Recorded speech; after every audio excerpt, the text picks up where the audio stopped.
Gerbiama auditorija, vis dėlto jūs esat Lietuvos žemės ir druska ir duona, viskas kartu. Ir kadangi 100 metų tradicija jau ir atsimenant smetoninio ūkio arba, sakykime, ypač Tūbelio ūkio sustiprinimą Lietuvos valstybiniu mastu ir atsimenant mūsų 46 Konstitucijos straipsnį, kur ir privati iniciatyva, ir žinoma privati nuosavybė, ir, kas įdomu, toliau fiksuojama, kad valstybė rūpinasi ir reguliuoja visą ūkinę veiklą bendro gėrio, bendros gerovės labui.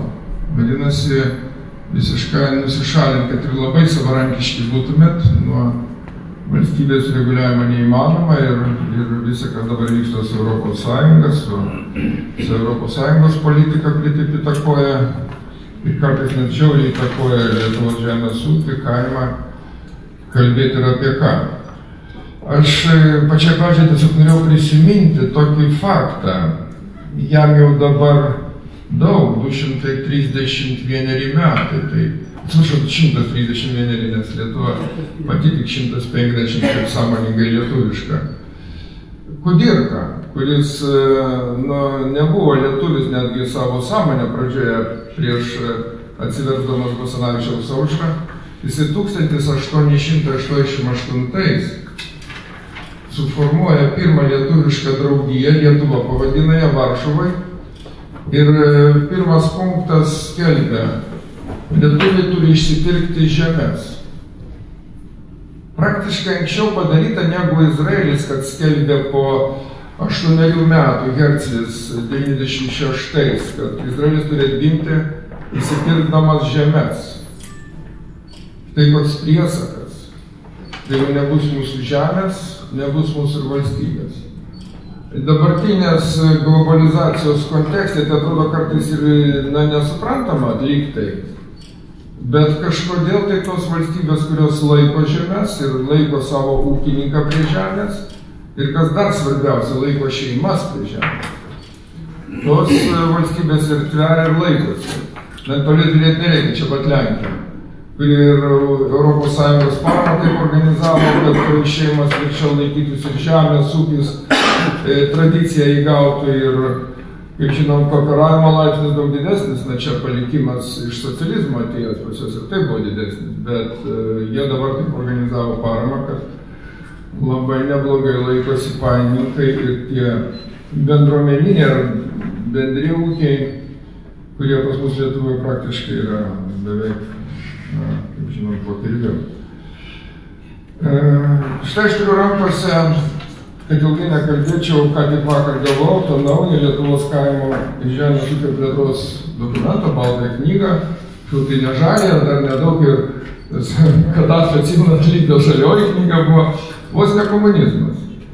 Aš pasižiūrėjau, nu čia komunizmas, tiesą sakant, kai atsiverti 12 puslapį, uždaviniai ir veiksniai, žinau, ką reiktų pasiekti, vėl ta žalioji knyga. Na ir skaitai, kad 30 metais būtų 305% Lietuvos gyventojų kaimo vietovėse, dabar 32,9%, kaimo vietovėse dabar 36 gyventų iki 29 metų amžiaus, dabar 35, ir kad jaunesni nei 45 metų sudarytų 25%, dabar 19%. Nu, atrodo, toks tikslas. Ir tas viskas čia pat per 10 metį. Kai tu tarpu mes žinom visai priešingas tendencijas. Tai iš karto, kodėl komunizmas kvepia? Kadangi, gali būti taip, kad ir vėl nieks nebus įgyvendinti ir baltoji knyga bus pamiršta. Ne viena tokia buvo. Gerai, valdos ekonominis dydis čia yra, aš kaip bandžiau suprasti toj knygoje, didysis rūpestis, o paskui tie vadinamieji, kaip čia sako, stulpai ir jungtis. Yra 4 vertikali stulpai ir 4 jungtis.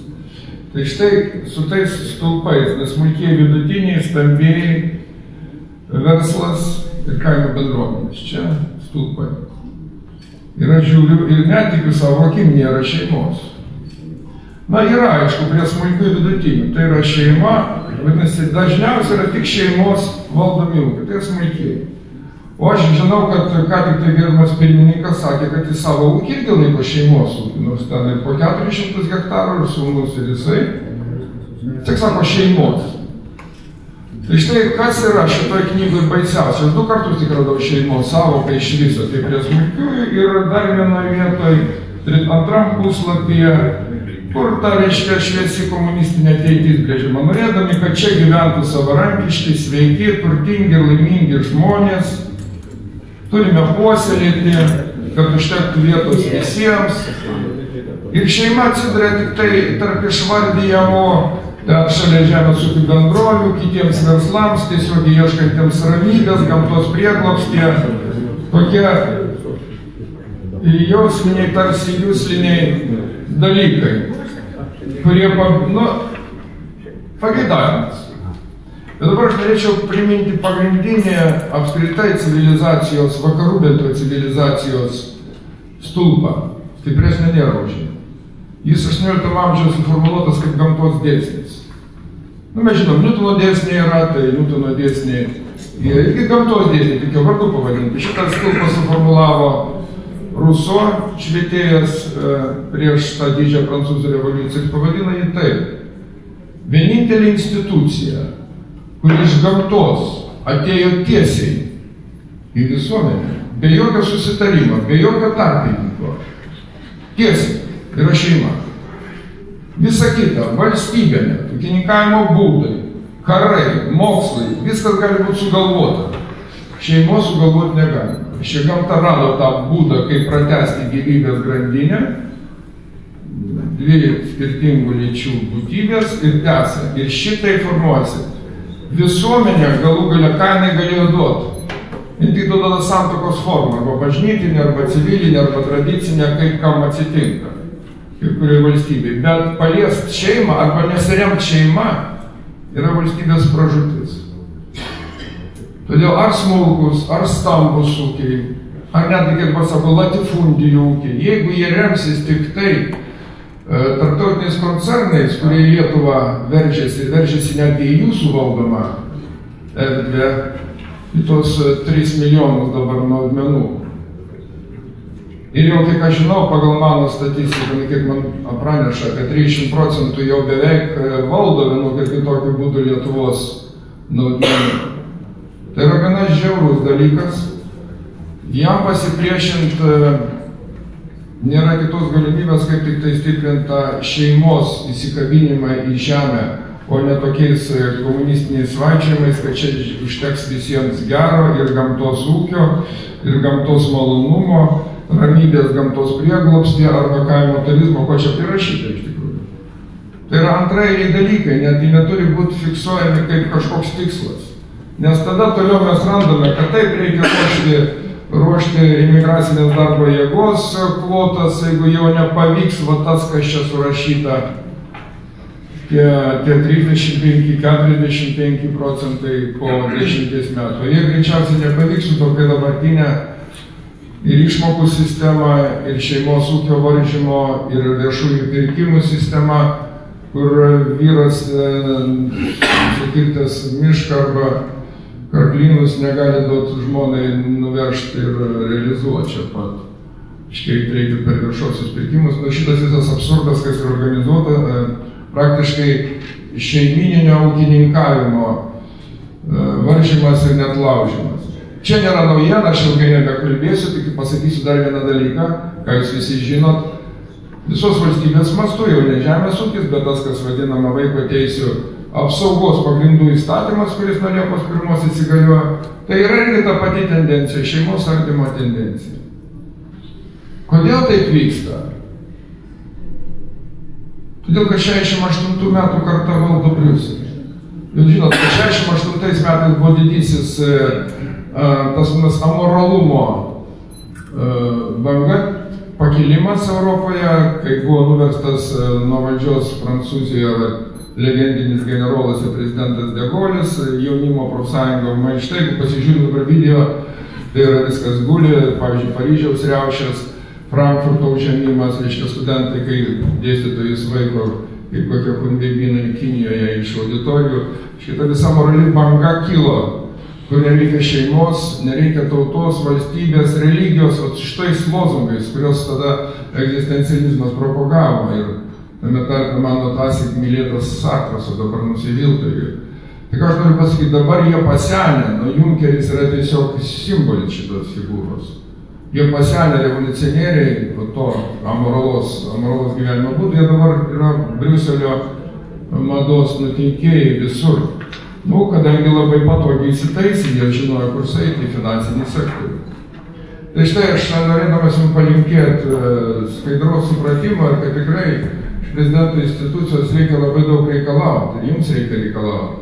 Ir savo interesų gynybos Briuselyje, ir ne tik išmokų dydžio pakelimui, bet ir taip per struktūravimui pačios paramos.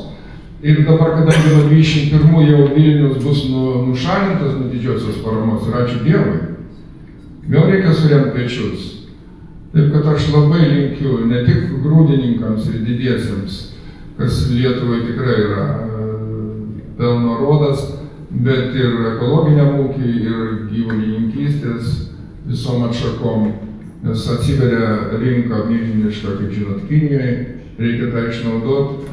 Ir linkiu jums vertybės ir šeimos vertybių, nes visa tradicija, visa Lietuva, ką be paimsit, visa literatūra, dainos, dainų šventės galų gale, niekas nebūtų be šeimos, kuri yra prie žemės prikabinta.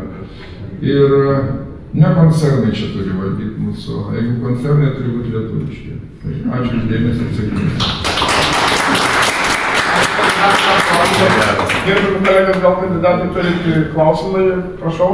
Prašau. Paklaus noriu, kas paskatino jūs pagaliau ryžtis tam žingsniui, nes kiek žiniasklaida teigia, kad jau seniai ruoškės, ne vieno kadencijoje jau eiti ir pagaliau ryžtis, kas jau dabar nuteikė taip ryžtingai. Pagaliau. Tai jūs patys ir atsakot. Dabartinis laikas, jūs patys paskatino. Tai laikas, ar ne? Na taip laikas, nes kai vis dėlto galvoju, kad nagi Lietuvoje pakanka žmonių, pakanka proto, visko pakanka, noro dirbti. Ir kodėl tai blogai? Kodėl vis blogiau atrodo? Ir kodėl ta emigracija yra tiesiog siaubinga? Ką jis sako, ko Lietuva turi būti patraukli, kai studentai klausia. Aš sakau, ar motina turi būti patraukli? Motina yra motina. Ką reiškia patraukli Lietuva? Kaip mes ją prižiūrėsim, tokia jinai bus. Tai aš taip sakau, Donaldo Trumpo ideologija. Aš žinau, kad blogai, bet nemaniau, kad tai blogai. Todėl... Ačiū gerbiamų kandidatai.